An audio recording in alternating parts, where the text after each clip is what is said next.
The crimson sun of Zirian Prime cast long shadows across the battlefield as Sergeant Marcus Chun crouched behind the twisted wreckage of what had once been a transport shuttle. The acrid smell of burned metal and ozone filled his nostrils, mixing with the strange floral scent that seemed to permeate everything on this alien world. His rifle felt warm in his hands, the barrel still radiating heat from the firefight that had ended just minutes ago. The Corvani raiders had retreated, but Marcus knew they wouldn't stay gone for long. These scavengers were like vultures, picking at the bones of the galaxy's smaller civilizations, taking what they wanted and leaving destruction in their wake. Today, however, they had made a critical mistake. They had attacked a diplomatic convoy under the protection of the United Earth Defense Force. Marcus activated his comm unit, the small device crackling to life with static. "Command, this is Bravo 7. Raider force has been repelled, beginning search and rescue operations for survivors." The response came through immediately, the voice of Colonel Hayes cutting through the interference. "Copy that, Bravo 7. Priority target is the Zilani delegation. We need those diplomats found and secured immediately. The peace talks depend on it." The Zilani Empire was one of humanity's newest allies, a species that looked remarkably similar to Earth's big cats, but stood upright and possessed intelligence that rivaled humanity's greatest minds. Their society was matriarchal, ruled by a council of queens who governed different sectors of their vast empire. The delegation that had been traveling through this system included some of the most important figures in Zilani politics. Marcus began moving through the debris field, his enhanced armor's sensors sweeping for life signs. The technology was a marvel of human engineering, combining traditional combat gear with alien innovations that had been shared through various diplomatic agreements.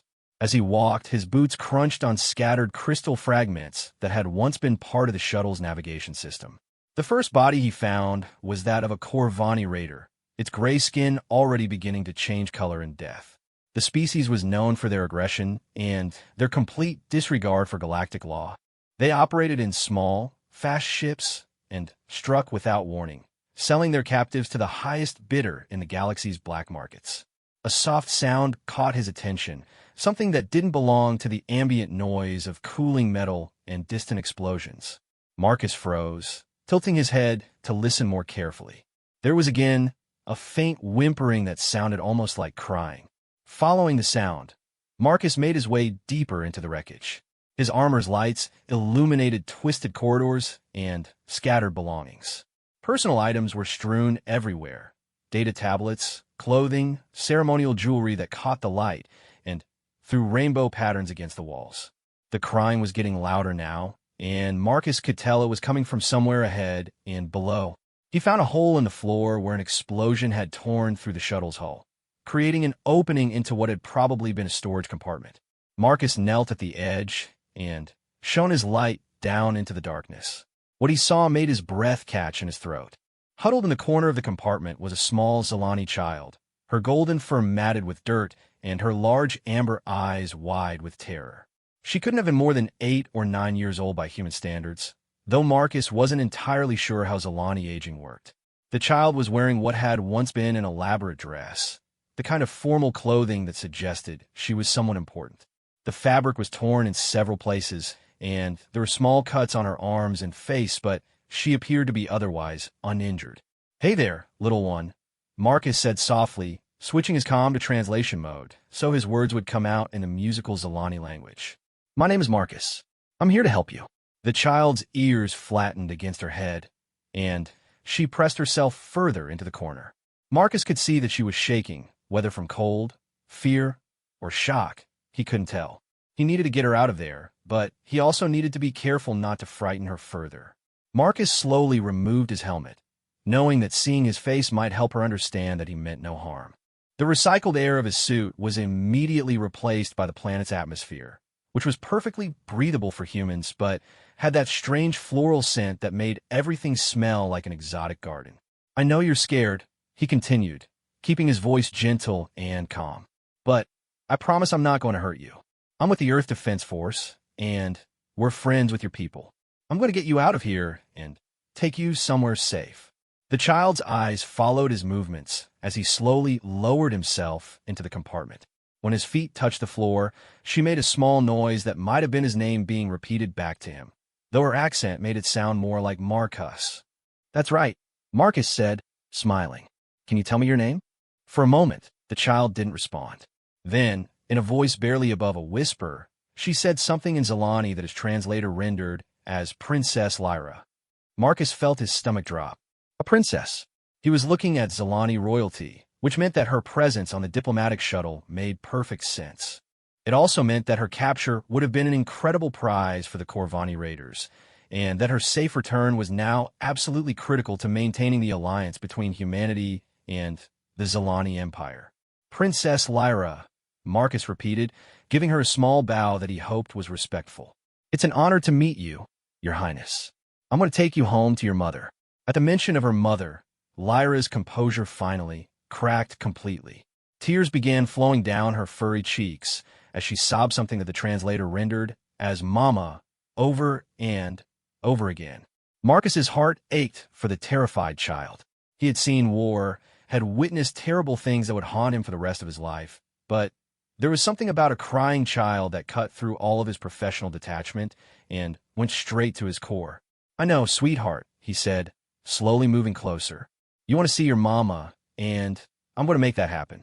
But first, we need to get out of this dangerous place. Will you let me help you?" Lyra looked up at him through her tears, and for a moment, Marcus saw something in her eyes that reminded him of his own daughter back on Earth. Trust, tentative and fragile but real. She nodded slowly and held out her small hand. Marcus took it gently in his much larger one and helped her to her feet. She was smaller than he had expected, barely coming up to his waist even when standing. "Can you walk?" he asked, and she nodded again, though he could see that she was favoring her left leg slightly. Marcus lifted her carefully out of the compartment and back onto the main deck of the shuttle. Once they were both standing in the corridor, he knelt down so that he was closer to her eye level. "Princess Lyra, I need to contact my commander and let him know that you're safe. Then we're going to go to my ship, and from there, we'll take you home. Does that sound okay?" She nodded, though she kept one small hand firmly gripped around his fingers. Marcus activated his comm unit again, this time with considerably more satisfaction in his voice. "Command, this is Bravo 7. I have found a survivor from the Zalani delegation. Princess Lyra is alive and safe." The comm exploded with chatter as multiple voices tried to respond at once. Colonel Hayes cut through the noise with his command voice. "Outstanding work, Sergeant Chun. Princess Lyra is the daughter of Queen Zara of the Northern Territories. Her safe return is absolutely critical. Get her to the extraction point immediately." Marcus looked down at the small princess, who was watching him with those large amber eyes. "Your mama is Queen Zara?" he asked, and Lyra's face lit up for the first time since he had found her. "Yes," she said, the word coming out clearly even through the translator. "Mama is the strongest queen in all the territories. She has the biggest palace and the prettiest gardens, and she tells the best stories." Despite everything, Marcus found himself smiling. "She sounds amazing, and I bet she's very worried about you right now. Should we go see her?" Lyra nodded enthusiastically, and for the first time, she smiled back at him. It was a small thing, but it transformed her entire face and made Marcus even more determined to get her home safely. As they made their way out of the wreckage and toward the extraction point, Marcus kept up a steady stream of gentle conversation, asking Lyra about her home and her family.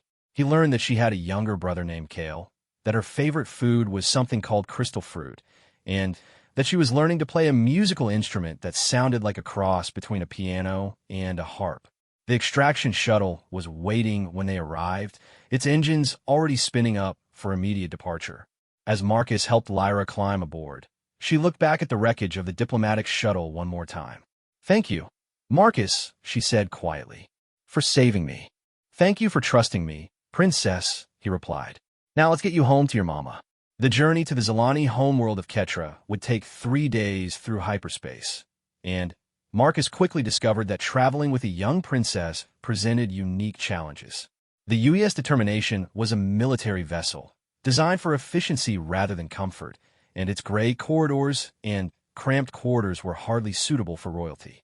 Captain Rodriguez had immediately offered her personal quarters to Princess Lyra, but the young Zalani had refused to leave Marcus's side.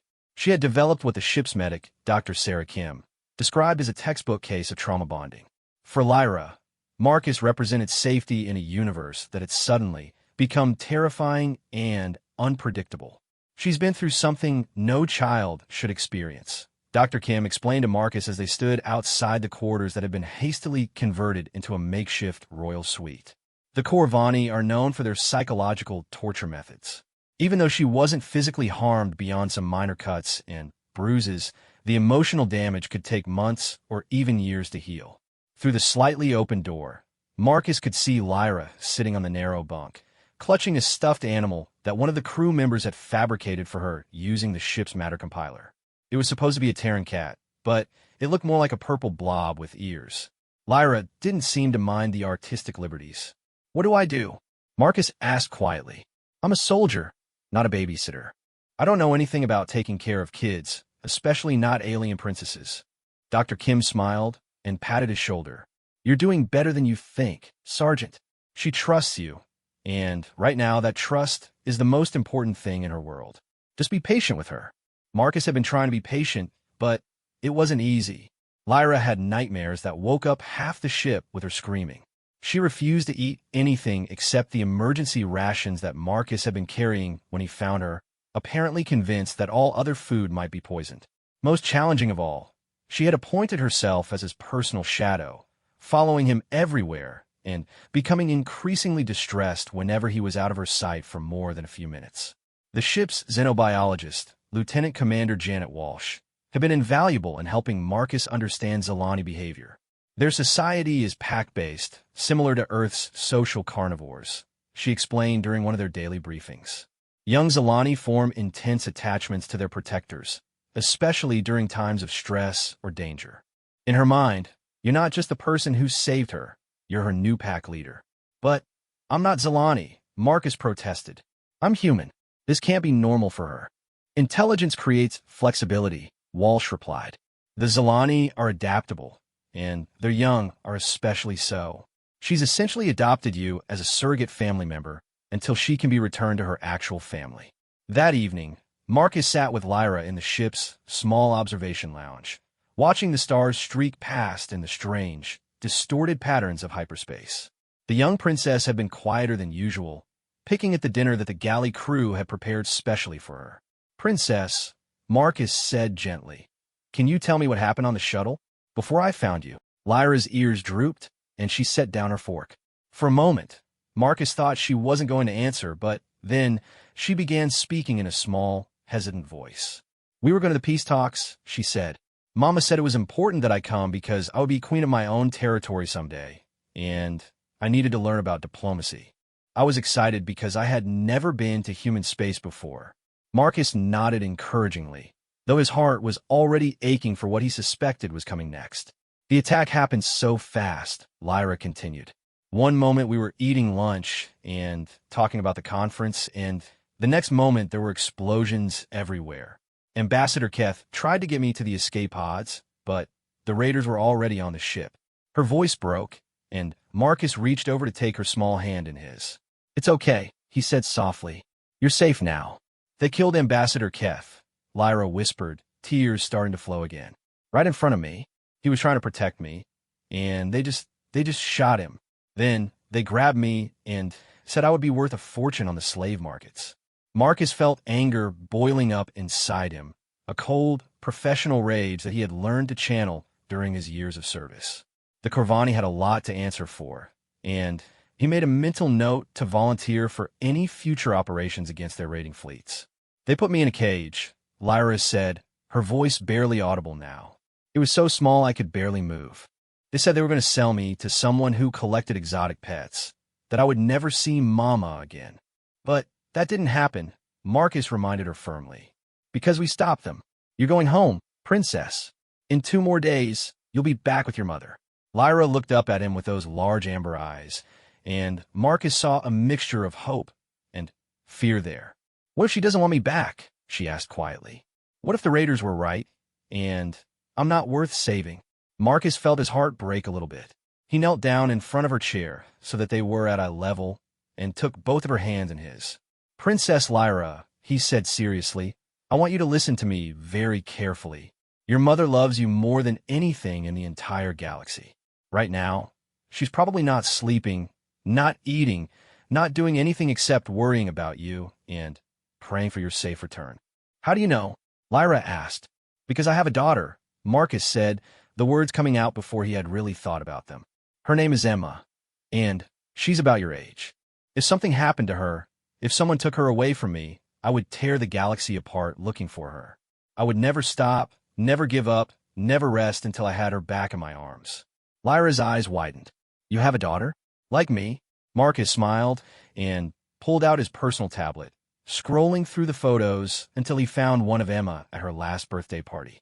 She was grinning at the camera, her face covered in chocolate cake frosting, her dark hair pulled back in pigtails. "This is Emma," he said, showing Lyra the picture. "She's 9 years old, and she loves horses and ice cream and terrible jokes that make everyone groan."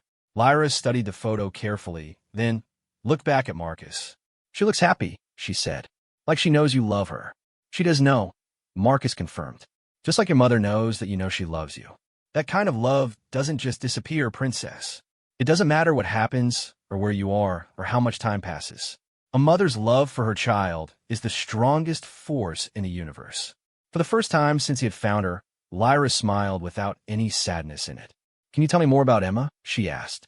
Marcus spent the next hour sharing stories about his daughter, describing her school, her friends, her dream of becoming a veterinarian so she could take care of all the animals in the world. In return, Lyra told him about her life on Ketra, about her lessons in statecraft, and her beloved pet Zypher, a small flying creature that she had raised from an egg. As the evening went on, Marcus noticed that Lyra seemed more relaxed than she had been since he found her. Her shoulders weren't as tense, and she wasn't constantly looking over her shoulder as if expecting another attack. "Marcus," she said as he was preparing to take her back to her quarters, "when we get to Ketra, will you meet my mama? If she wants to meet me, then I would be honored," Marcus replied. "She will," Lyra said with certainty. "Mama always wants to meet the people who are important to me." The next day brought a new challenge when Lyra woke up screaming from another nightmare. This time, however, instead of just comforting her, Marcus decided to try a different approach. "Princess," he said once she had calmed down, "would you like to learn some of the things I do when I'm scared?" Lyra nodded, wiping tears from her eyes. Marcus taught her breathing exercises that he had learned during his military training, simple meditation techniques that helped soldiers deal with stress and fear. He showed her how to focus on the present moment, how to ground herself by naming 5 things she could see, 4 things she could touch, 3 things she could hear, 2 things she could smell, and 1 thing she could taste. "Fear is not your enemy," he explained as they practiced. "Fear is information. It tells you that there's danger, that you need to be careful. But once you acknowledge the fear and understand what it's trying to tell you, you don't have to let it control you." Lyra proved to be a quick student, and by the end of their session, she seemed more confident and self-assured than she had been since the attack. That afternoon, she surprised Marcus by asking if she could visit the bridge and meet Captain Rodriguez. It was the first time she had expressed interest in doing anything that didn't directly involve staying close to Marcus, and he took it as a positive sign. Captain Rodriguez was delighted to meet the young princess and gave her a tour of the bridge, explaining how the various systems worked and even letting her sit in the captain's chair for a few minutes. Lyra listened attentively to everything and asked thoughtful questions that impressed the entire bridge crew. "You know," Captain Rodriguez said to Marcus later, "she's going to make an excellent queen someday. She has natural curiosity and the kind of presence that makes people want to follow her." As they entered their final day of travel, Marcus found himself feeling increasingly anxious about saying goodbye to Lyra. Over the past 3 days, she had become important to him in a way that he hadn't expected. She wasn't just a mission objective anymore. She was a brave little girl who had survived something terrible and was now finding her strength again. "Marcus," Lyra said that evening as they sat in the observation lounge one last time, "will I see you again after we get to Ketra?" Marcus hesitated, unsure how to answer. Military assignments were unpredictable, and there is no guarantee that his duties would ever bring him back to Zilani space. I don't know, Princess, he said honestly. But I promise that no matter where I am in the galaxy, if you ever need me, if you ever call for help, I will come. That's a promise I make to you as your friend. Lyra nodded solemnly, as if she understood the weight of such a promise. And I promise that no matter how big I get or how many territories I rule, I will never forget that you saved me. You gave me back my life, Marcus. That means you're family now. The next morning, they dropped out of hyperspace to find the Zilani homeworld of Ketro waiting for them, a beautiful blue and green planet surrounded by a fleet of elegant Zilani vessels that had come to escort their princess home. The Zilani royal palace was unlike anything Marcus had ever seen, built from what appeared to be living crystal that grew in impossible, spiraling towers. It seemed to pulse with its own inner light. Gardens cascaded down its sides in defiance of gravity, filled with plants that sparkled like jewels in the morning sunlight of Ketra's twin suns. Marcus stood in the shuttle bay of the palace complex, trying not to feel overwhelmed by the grandeur around him. His military dress uniform felt stiff and unfamiliar after years of wearing combat gear, but Captain Rodriguez had insisted that meeting Zilani royalty required appropriate attire. Princess Lyra stood beside him, transformed back into the elegant young royal she had been before the attack. Palace servants had provided her with new clothing, a flowing gown made from fabric that seemed to shift between blue and silver, depending on how the light hit it.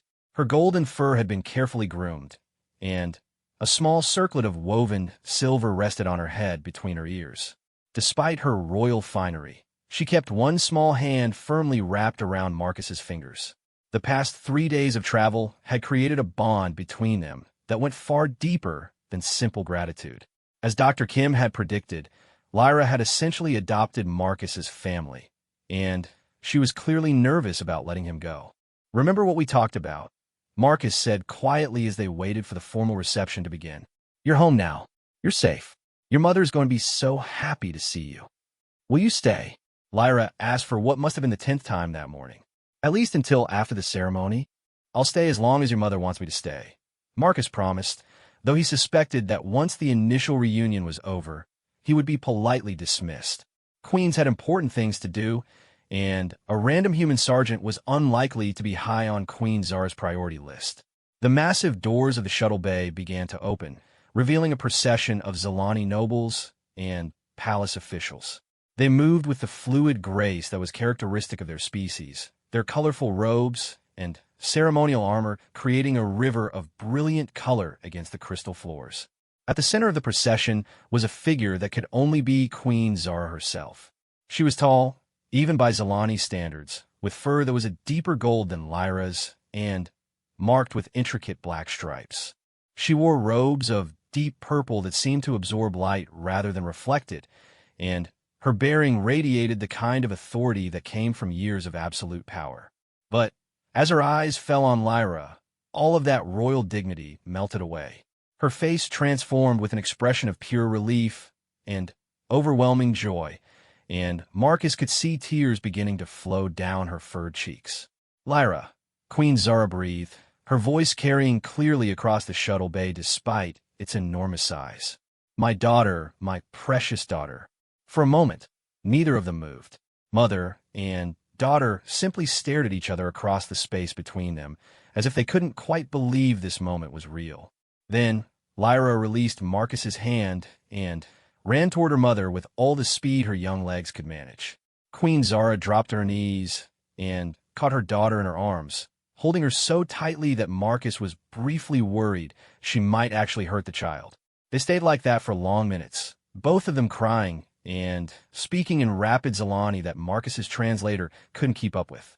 The assembled nobles watched in respectful silence, many of them clearly moved by the emotional reunion. Marcus found himself blinking back tears of his own, thinking of Emma and how he would feel if he ever found himself in Queen Zara's position. Finally, Queen Zara pulled back just enough to look at her daughter's face, her hands framing Lyra's cheeks as if to convince herself that the child was really there and unharmed. "Are you hurt?" she asked, switching to Galactic Standard so that everyone present could understand. "Did they harm you, my treasure?" "No, Mama," Lyra replied, her voice steady despite her tears. They scare me, but they didn't really hurt me. And Marcus saved me. He kept me safe and brought me home." Queen Zara's golden eyes turned toward Marcus, and for the first time since entering the shuttle bay, he found himself the focus of a Zilani queen's attention. The weight of her gaze was considerable, and Marcus felt suddenly very aware of every detail of his appearance and bearing. He snapped to attention and executed what he hoped was an appropriate bow, though he wasn't entirely sure of Zilani protocol. "Your Majesty," he said formally, "it is my honor to return Princess Lyra to your care." Queen Zara rose gracefully to her feet, keeping one arm around her daughter, and approached Marcus with the measured steps of someone who is accustomed to having every movement watched and analyzed. "Sergeant Marcus Chun of the United Earth Defense Force," she said, and Marcus was surprised that she knew his name and rank. "My daughter has told me much about you during our communications on your journey here. She speaks of your kindness, your courage, and your wisdom." Marcus felt his cheeks burning with embarrassment. "I was just doing my duty, Your Majesty. Any soldier would have done the same." "Would they?" Queen Zara asked, one elegant eyebrow rising. "Would any soldier have spent 3 days caring for a traumatized child who was not their responsibility? Would any soldier have taught her meditation techniques to help with her nightmares? Would any soldier have shared stories of their own family to help her feel less alone?" Marcus glanced down at Lyra, wondering exactly how much she had told her mother about their time together. The young princess gave him a small smile that suggested she had been quite thorough in her reports. "You saved my daughter's life," Queen Zara continued, "but more than that, you helped heal her spirit. You gave her back her sense of safety and trust in the world. There are no words in any language adequate to express my gratitude for such a gift." "Your Majesty, Marcus began, but Queen Zara held up a hand to stop him. "You will stay as our honored guest for as long as you wish," she declared, her voice carrying the unmistakable tone of royal command. "You will want for nothing, and any request you make will be granted if it is within our power." Marcus felt overwhelmed by the generosity of the offer, but he also knew that he couldn't simply abandon his military duties. "Your Majesty, I'm grateful for your offer, but I have responsibilities to my unit and my commanding officers, which have all been discussed with your Colonel Hayes," Queen Zara said smoothly. "You have been granted extended leave for as long as you choose to remain on Ketra. Your superiors were quite understanding when the situation was explained to them." Behind Queen Zara, Marcus could see Captain Rodriguez giving him a small nod and a knowing smile. Apparently, there had been quite a bit of diplomatic communication happening while he had been focused on caring for Lyra. "Mama," Lyra said, tugging on her mother's robes, "can Marcus see my room? And the gardens? And meet Shimmer?" "Shimmer is her pet Zephyr," Queen Zara explained to Marcus with obvious affection for her daughter's enthusiasm. "And yes, my dear, I think Marcus would enjoy a tour of the palace. Perhaps you could show him around while I attend to some urgent matters of state." Lyra's face lit up with excitement. "Really? I can give him a grand tour." "The grand tour," Queen Zara confirmed, and Marcus could see where Lyra got her natural charisma. Despite being one of the most powerful beings in the galaxy, Queen Zara spoke to her daughter with genuine warmth and respect. The next several hours passed in a blur of wonders that Marcus would remember for the rest of his life. Lyra led him through palace halls where the walls themselves seemed to sing with harmonious tones, past libraries containing thousands of years of Zilani history and wisdom, and through workshops where master artisans created jewelry and sculptures that defied human understanding of physics. The gardens were particularly spectacular, filled with plants that Marcus had never dreamed could exist. Some of them moved and danced without any wind, while others changed colors in response to the emotions of people nearby. There were trees that grew in perfect geometric patterns and flowers that produced musical notes when the wind moved through them. "This is my favorite spot," Lyra said, leading him to a small gazebo overlooking a pond filled with what appeared to be liquid starlight. "I come here when I need to think or when I miss Daddy." Marcus realized that in all their conversations, Lyra had never mentioned her father. "Where's your daddy, princess?" he asked gently. "He died when I was little," Lyra said matter-of-factly, though Marcus could see the sadness in her eyes. "He was a great warrior who died protecting our people from raiders." Mama says he watches over us from the spirit realm. Marcus felt a pang of sympathy for the young princess. Losing a parent was difficult enough without having the additional pressure of royal responsibilities. I think you will be very proud of how brave you were during your ordeal, Marcus said. You survived something terrible, and you never gave up hope. I had help, Lyra pointed out. You helped me be brave. Their conversation was interrupted by the arrival of Shimmer, Lyra's pet Zephyr. The creature was about the size of a house cat, with iridescent feathers that changed color as it flew, and large, intelligent eyes that seemed almost human in their expressiveness. It landed on Lyra's shoulder with obvious affection, nuzzling against her neck with a sound that was half purr, half musical trill. Shimmer, meet Marcus, Lyra said, and the little creature turned to study Marcus with obvious curiosity. After a moment, it flew over and landed on his shoulder, apparently giving him its approval. She likes you, Lyra said, clearly delighted. Shimmer doesn't like most people. She only likes family. As the day wore on, Marcus found himself thinking about Lyra's casual use of the word family. To her, it seemed he had already become part of her inner circle, someone she trusted completely and cared for deeply. It was both touching and slightly overwhelming. That evening, Queen Zura invited Marcus to join the royal family for dinner in their private dining chamber. It was a much more intimate setting than he had expected, with warm lighting and comfortable furniture that encouraged conversation rather than formal protocol. Lyra tells me you have a daughter of your own, Queen Zura said as they enjoyed a meal of exotic but surprisingly familiar-tasting foods. Emma, I believe. Yes, Your Majesty, Marcus replied, pulling out his tablet to show her the same photos he had shared with Lyra. She's 9 years old and lives with her mother back on Earth. Queen Zara studied the photos with genuine interest. She has your eyes, she observed. And your smile? You must miss her terribly while you're deployed. I do, Marcus admitted. Military life is hard on families. We try to stay in touch through video calls, but it's not the same as being there. Would you like to call her now? Queen Zara asked. Our communication systems can reach anywhere in the galaxy. I would be honored to meet the daughter of the man who saved my child. Marcus felt his heart skip a beat at the unexpected offer. It had been weeks since his last conversation with Emma, and the chance to speak with her was incredibly tempting. Are you sure it wouldn't be an imposition? He asked. Absolutely not, Queen Zara replied. Family is the most important thing in the universe. Nothing else comes close. 20 minutes later, Marcus found himself sitting in Queen Zara's private study, watching his daughter's face appear on the holographic display. Emma's eyes went wide as she took in the elegant alien surroundings and the presence of both Queen Zura and Princess Lyra. Daddy, she squealed, her excitement carrying clearly across the light years between them. Where are you? Is that really an alien queen? Hello, Emma, Queen Zara said before Marcus could respond, her voice warm with genuine pleasure. I am Queen Zara, and this is my daughter, Princess Lyra. Your father saved her life, and we wanted to thank you for sharing such a wonderful man with the galaxy. Emma's mouth fell open, clearly overwhelmed by the idea of talking to real alien royalty. Lyra leaned into the view of the camera and waved enthusiastically. Hi, Emma, she said. Your daddy is the best. He taught me how to be brave and told me all about you. You're really pretty. For the next half hour, Marcus watched in amazement as his daughter and the alien princess chattered away like old friends, comparing their favorite games and foods and sharing stories about their lives.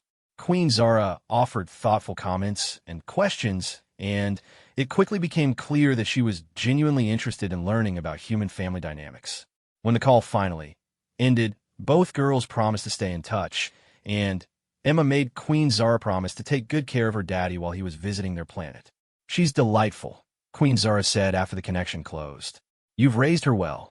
Thank you, Your Majesty, Marcus replied, feeling a warmth in his chest that had nothing to do with the alien food. That meant more to me than I can express. As they prepared to leave the study, Queen Zara turned to Marcus with a serious expression. Sergeant Chun, she said formally, tomorrow there will be a ceremony to officially honor your actions in saving Princess Lyra. It will be attended by nobles from across the Zilani Empire, as well as representatives from many of our allied species. I wanted to prepare you for the significance of what will take place. Marcus felt a flutter of nervousness. "What kind of ceremony, Your Majesty?" "You will be made an honorary member of the royal family," Queen Zara explained. "It is the highest honor we can bestow upon a non-Zalani, and it carries with it certain rights and privileges that will last for your entire life." Marcus stared at her, hardly able to process what he was hearing. "Your Majesty, I don't know what to say. That's incredible, but I'm not sure I deserve such an honor." "The decision has been made," Queen Zara said firmly. "You saved my daughter, but more than that, you treated her with kindness and respect when she was vulnerable and afraid. You gave her back her sense of safety and trust in the world. There is no higher service you could have performed for our family or our empire." As Marcus prepared for bed that night in the luxurious guest quarters that had been prepared for him, he reflected on how dramatically his life had changed in just a few short days. He had started out as a simple soldier following orders, and now he was about to become honorary royalty in one of the galaxy's most powerful empires. But more than that, he had gained something he had never expected: a second family among the stars, and the knowledge that sometimes the most important missions were the ones that nobody planned for.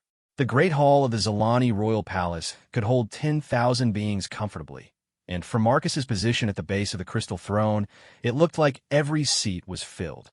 Representatives from dozens of species had come to witness the ceremony, their varied forms creating a tapestry of color and texture that stretched up into the vaulted ceiling high above. Marcus tried to keep his breathing steady as he knelt on one knee before Queen Zara's throne, wearing the ceremonial robes that had been prepared for him.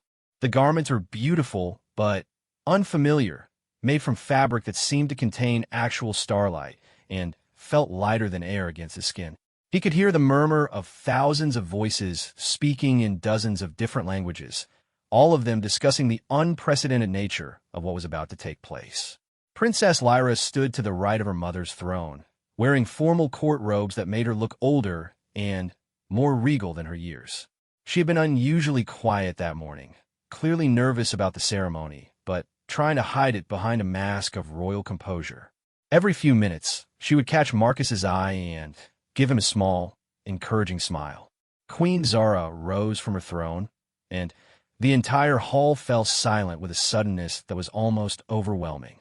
When she spoke, her voice carried clearly to every corner of the vast space, amplified by the natural acoustics of the crystal architecture. "Citizens of the Zalani Empire," she began, "honored guests from across the galaxy, we gather today to witness an event that has no precedent in our long history. We are here to formally recognize the debt that our people owe to a hero who asked for no reward, expected no recognition, and sought no glory." Marcus felt his cheeks burning with embarrassment as Queen Zara continued her speech, describing the attack on the diplomatic convoy and the rescue operation that had followed. She spoke of his courage under fire, his gentleness with a traumatized child, and his selfless dedication to ensuring Lyra's safe return. "But what makes Sergeant Marcus Chun truly remarkable," Queen Zara said, her voice growing warmer, "is not his skill as a warrior, though that skill is considerable. What makes him remarkable is his capacity for compassion, his willingness to extend kindness to a frightened child of a species not his own, and his understanding that true strength comes not from the ability to destroy, but from the ability to protect and nurture." The queen gestured, and a pair of palace guards approached carrying an ornate chest made from the same living crystal as the palace walls. As they opened it, Marcus could see that it contained several items, though he was too far away to make out the details. "Marcus Chun," Queen Zara said, her formal tone shifting to something more personal, "you have given me back the most precious thing in my universe. My daughter lives because of your courage and your compassion. No reward could ever truly repay such a debt, but we offer what we can." She lifted the first item from the chest, a medallion hanging from a chain that seemed to be made from woven moonbeams. "This is the Star of Ketra, our highest military honor. It is given only to those who have shown extraordinary courage in defense of our people. You are the first non-Zalani ever to receive it." Marcus bowed his head as Queen Zara placed the medallion around his neck. The metal felt warm against his skin, and he could swear he felt a subtle vibration, as if the medallion contained its own source of energy. The second item was a weapon unlike anything Marcus had ever seen. It appeared to be a sword, but as Queen Zora lifted it from the chest, he could see that the blade was made from pure energy contained within a crystal matrix. Patterns of light flowed along its length like captured lightning. "This is Starbane," Queen Zora announced, "a blade forged by our greatest weaponsmiths and blessed by our most powerful spiritual leaders. It has been carried by heroes of our people for over 1,000 years, and it has never known defeat in righteous battle. It will serve you as faithfully as you serve my family." The sword felt perfectly balanced in Marcus's hands as Queen Zora placed it there, and he could sense the incredible power contained within its crystalline structure. This was not just a weapon. It was a work of art that happened to be capable of cutting through almost any material in the known galaxy. The third item was a data crystal that glowed with soft blue light. "This contains complete access codes to all Zilani territories and installations," Queen Zora explained. "Wherever you go in our empire, you will be welcomed as family and offered every assistance within our power to provide." But it was the fourth and final item that truly took Marcus's breath away. Queen Zora lifted a circlet from the chest, similar to the one that Lyra wore, but clearly meant for an adult. It was made from the same silver material as the princess's crown, but it was more elaborate, with intricate engravings that seemed to shift and change when viewed from different angles. "This," Queen Zora said, her voice growing solemn, "is the crown of the adopted. It has been worn by only 12 individuals in the entire history of our empire, each of them someone who performed a service so great that they were formally adopted into the royal bloodline as honored family members." Marcus felt the world spinning around him as the implications of what was happening finally sank in. This wasn't just a ceremony to thank him for saving Lyra. This was formal adoption into the Zilani royal family. "Marcus Chun," Queen Zora continued, "by the power vested in me as Queen of the Northern Territories and acknowledged ruler of Ketra, I formally adopt you as my brother, with all the rights, privileges, and responsibilities that such a relationship entails. You are now and forever a prince of the Zilani Empire, a member of this royal family, and a protector of our people."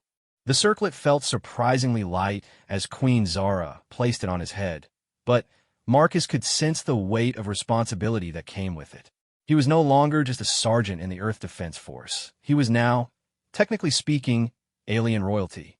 The hall erupted in applause and cheers as the formal ceremony concluded, thousands of voices raised in celebration of the unprecedented honor that had just been bestowed. Marcus remained kneeling until Queen Zora gestured for him to rise, and when he did, he found himself looking out at a sea of faces that regarded him with expressions ranging from curiosity to respect to outright awe. "How do you feel, Uncle Marcus?" Lyra asked with barely contained excitement as the formal proceedings gave way to the reception that would follow. The word uncle hit Marcus like a physical blow.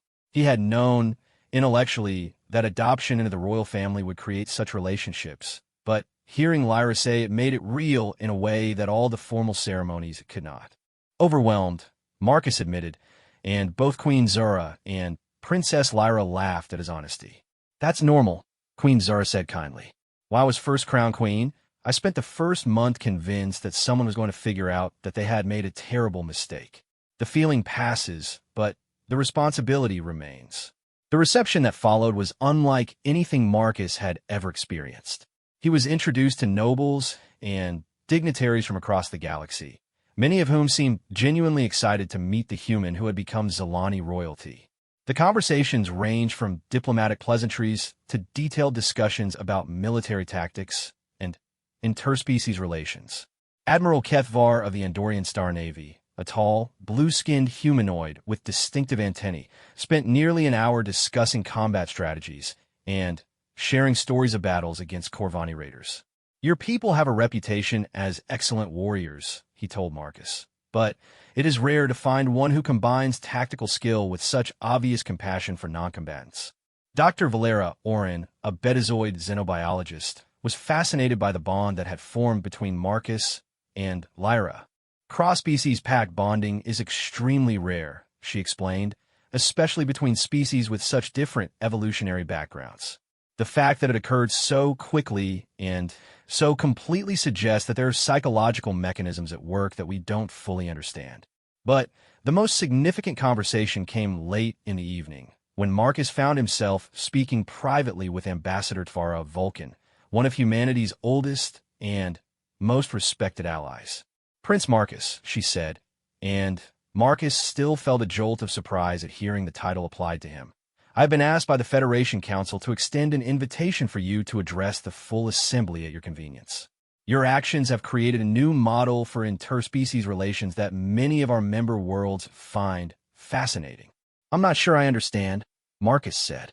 "I just did what anyone would have done in my position." "That," Tvara said with the faint smile that Vulcans use to express approval, "is exactly what makes your actions so remarkable. You treated an alien child with the same care and protection you would have given to a human child. Such instinctive empathy across species lines is precisely the foundation upon which lasting peace must be built." As the evening wore on, Marcus found himself pulled into conversation after conversation, each one revealing new aspects of the galactic political landscape that he had never considered. His adoption into the Zilani royal family had apparently created ripple effects across dozens of worlds, all of them eager to understand what this unprecedented development might mean for their own relationships with both humanity and the Zilani Empire. "You've started something," Queen Zura told him during a brief moment when they were able to speak privately. "The entire galaxy is talking about the human sergeant who became Zilani royalty through an act of pure compassion. There are already requests for formal exchanges between our militaries, proposals for joint training exercises, and suggestions for new diplomatic protocols based on your approach to interspecies relations." Marcus felt a mixture of pride and terror at the thought that his simple act of kindness to a frightened child had somehow become a model for galactic diplomacy. "Your Majesty," Zura, he said, still struggling with the appropriate level of formality now that they were technically siblings, "I hope I don't disappoint anyone's expectations." "You won't," Queen Zura said with absolute certainty. "You saved my daughter not because it was politically expedient or strategically valuable, but because it was the right thing to do. That kind of moral clarity is exactly what the galaxy needs more of." Later that night, as Marcus finally made his way back to his quarters, he found Lyra waiting for him in the corridor outside his rooms. She was still wearing her formal robes, but her carefully arranged fur was now slightly mussed, and she looked tired despite her obvious excitement about the day's events. "I wanted to say thank you," she said quietly. "Not just for saving me, but for staying, for becoming part of our family. I know you could have just dropped me off and left, but you didn't." Marcus knelt down so that he was at her eye level, something that had become natural during their time together. "Thank you for letting me become part of your family, Princess. I've never had a niece before, and I couldn't ask for a better one."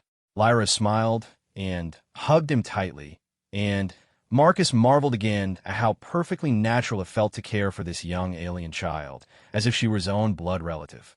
"Uncle Marcus," she said as she pulled back from the hug, "tomorrow I'm supposed to start my lessons again. Royal education and diplomacy and all that boring stuff. Will you help me with them? Mama says you can stay as long as you want, and I learn better when you're around." Marcus felt his heart swell with affection for the brave little princess who had somehow become one of the most important people in his universe. "I would be honored to help with your lessons, Your Highness. After all, what good is it to have a human uncle if he can't teach you about human perspectives on diplomacy?" As he finally entered his quarters and began preparing for bed, Marcus reflected on the extraordinary path that had brought him to this moment. 3 days ago, he had been a simple soldier following orders. Now he was a prince of an alien empire, an honorary member of a royal family, and apparently a symbol of hope for peaceful relations between species. But more than any of the titles or honors, what mattered most to him was the knowledge that he had gained a family among the stars, and that somewhere in the galaxy, there was a young princess who would always think of him as her beloved Uncle Marcus. The circlet sat on his bedside table, catching the light from Ketra's twin moons, and Marcus smiled as he drifted off to sleep, wondering what adventures tomorrow might bring for the newest member of the Zilani royal family. 6 months had passed since the ceremony that made Marcus Chin a prince of the Zilani Empire, and the changes in both his life and Princess Lyra's had been remarkable. The traumatized child he had rescued from the wreckage of a diplomatic shuttle had blossomed into a confident young royal who approached her studies with enthusiasm and displayed a natural talent for diplomacy that impressed even her most demanding tutors. Marcus stood in the palace's war room, studying holographic displays that showed the current positions of various fleets throughout Zalani space. His role in the royal family had evolved far beyond that of an honorary uncle. Queen Zara had recognized his military expertise and appointed him as strategic advisor to the Royal Defense Forces. It was a position that would have been unthinkable for an outsider just months earlier, but Marcus had proven his worth through a series of successful operations against Corvani raiders. "Uncle Marcus!" Lyra's voice called out as she entered the war room, her formal education robes swishing around her ankles. She had grown noticeably in the past few months, and Marcus was constantly amazed by how quickly young Zalani matured mentally and physically. "Good morning, Princess," Marcus replied, smiling at her obvious excitement. "How were your diplomatic protocol lessons with Ambassador Kethlara?" "Boring, but necessary," Lyra said with a dramatic sigh that would have done justice to any human child her age. "But I have excellent news. Mama received a communication from Earth this morning. Your Emma is coming to visit." Marcus felt his heart skip a beat. He had been in regular communication with his daughter since the adoption ceremony, but the distance between Earth and Ketra had made it impossible for them to see each other in person. The fact that she was actually coming to visit was almost too good to believe. "When?" he asked, trying to keep the excitement out of his voice and failing completely. "Next week," Lyra said, bouncing on her toes with enthusiasm. "She's coming with a delegation from Earth's diplomatic corps. They're calling it a cultural exchange, but really it's just an excuse for families to visit each other across the stars." Before Marcus could respond, Queen Zara entered the war room with her usual graceful bearing. Even after months of living in the palace, Marcus was still occasionally struck by the natural authority she radiated, the sense that she was someone who was born to lead. "I see Lyra has shared our good news," the queen said, her eyes twinkling with amusement. "Your daughter's visit is part of a larger initiative that has grown out of your adoption into our family. Several human families with members serving in our space are being invited to Ketra for extended visits. It seems that your example has inspired a new approach to maintaining family bonds across interstellar distances." Marcus felt overwhelmed by the implications of what Queen Zara was telling him. His simple act of saving a lost child had somehow grown into a policy initiative that would benefit families across multiple star systems. "There's more," Queen Zara continued. "The Galactic Council has formally recognized our adoption protocols as a new model for interspecies cooperation. 3 other empires have already implemented similar programs, allowing for the honorary adoption of individuals who have performed exceptional service to their people. You've started a revolution in galactic politics," Lyra added with obvious pride. "And you did it just by being kind to me when I needed kindness most." Their conversation was interrupted by the arrival of Captain Rodriguez, who had remained on Ketra as part of the expanded human diplomatic mission. She entered the war room with the brisk efficiency that Marcus remembered from their time aboard the UES Determination. "Prince Marcus," she said, and Marcus noticed that she no longer seemed uncomfortable using his title. "We've received intelligence reports that may require your attention. The Corvani have been unusually active in the Outer Rim territories, and their attack pattern suggests they're planning something significant." Marcus immediately shifted into his strategic advisor mode, studying the data that Captain Rodriguez projected onto the holographic display. The Corvani raider movements did indeed suggest a coordinated campaign rather than their usual random strikes. "They're targeting diplomatic convoys specifically," Marcus observed, noting the pattern of attacks. "And they're avoiding any route that's likely to have heavy military protection. It's almost like they're trying to provoke a specific response. Or they're looking for something specific," Queen Zara suggested, her expression growing serious. "Something valuable enough to risk coordinated operations." Lyra had grown quiet during the military discussion, but now she spoke up with a question that surprised all of them. "What if they're looking for someone like me? Another royal or important person to capture?" Marcus felt a chill run down his spine as he realized that Lyra might be right. The Corvani had learned the value of high-profile captives when they had taken the young princess months earlier. It was entirely possible that they were now specifically hunting for similar targets. We need to issue warnings to all diplomatic missions in the affected sectors, Marcus said immediately. And we need to increase patrols along the most vulnerable routes. Already done, Captain Rodriguez confirmed. But there's another issue. The Earth diplomatic ship carrying your daughter is scheduled to travel through one of the affected sectors in 3 days. The room fell silent as the implications of that statement sank in. Emma would be traveling through an area where Corvani raiders were actively hunting for high-value targets. And, as the daughter of a newly prominent galactic figure, she would certainly qualify. We changed the route, Marcus said immediately. Whatever it takes, we make sure Emma's ship doesn't go anywhere near the danger zone. Already tried, Captain Rodriguez said grimly. The diplomatic mission has a strict schedule to maintain, and the alternate routes would add weeks to their journey. The Earth government has decided that the risk is acceptable given the importance of the cultural exchange program. Marcus felt anger and frustration building inside him. The idea that bureaucrats on Earth were willing to risk his daughter's safety for the sake of political schedules was almost unbearable. Then, we go get her, he said firmly. We intercept the diplomatic ship and provide escort through the dangerous sectors. Queen Zara nodded approvingly. Exactly what I was thinking. We'll take the royal flagship and a full battle squadron. The Corvani may be bold, but they're not suicidal enough to attack a Zilani royal fleet. Can I come? Lyra asked, her eyes bright with excitement at the prospect of adventure. Absolutely not, Marcus and Queen Zura said simultaneously, and Lyra's ears drooped with disappointment. But I want to meet Emma in person, she protested. And besides, I'm a princess. Shouldn't I be learning about fleet operations and military tactics? Queen Zara considered this for a moment, and Marcus could see her weighing the educational value against the potential risks. You may come, she finally decided, but you will remain on the flagship at all times, and you will follow every safety protocol without question. Lyra's ears perked up immediately, and she nodded eagerly. I promise, Mama. I'll be the most well-behaved princess in the entire fleet. 2 days later, Marcus stood on the bridge of the ZS Starfire, Queen Zara's personal flagship, and one of the most advanced vessels in the Zilani fleet. The ship was a thing of beauty, its crystalline hull refracting starlight into rainbow patterns that seemed to dance across its surface.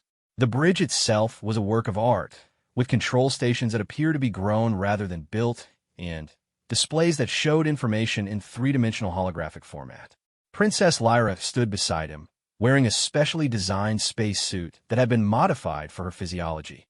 She had been vibrating with excitement all morning, asking detailed questions about everything from warp drive mechanics to tactical sensor arrays.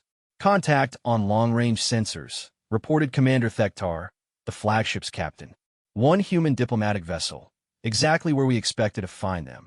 Open a communication channel, Queen Zara ordered from her command throne. Let them know we're here to provide escort. The main display flickered to life, showing the bridge of the Earth diplomatic ship. Marcus immediately recognized Ambassador Sarah Chun, his cousin's wife, who was serving as the mission's senior diplomat. Queen Zura, Ambassador Chun said with obvious relief, thank you for coming.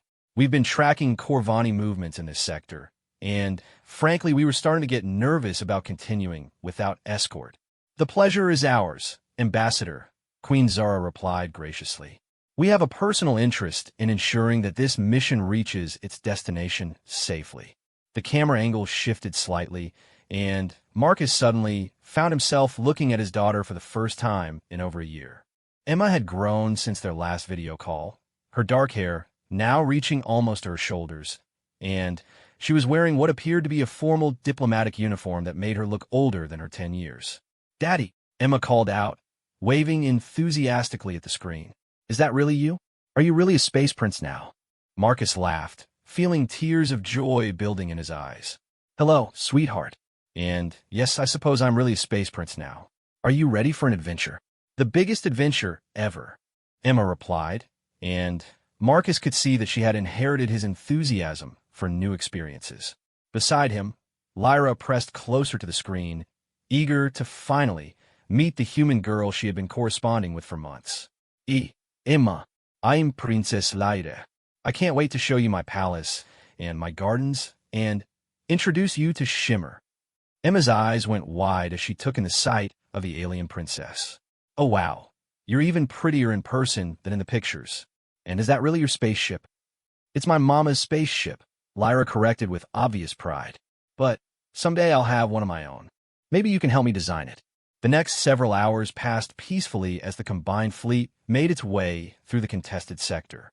Marcus found himself relaxing slightly as they moved deeper into Zalani-controlled space, where the risk of Corvani attack diminished considerably. It was Captain Rodriguez who noticed the anomalous sensor readings first. Multiple contacts jumping in, she reported from her position at the tactical station.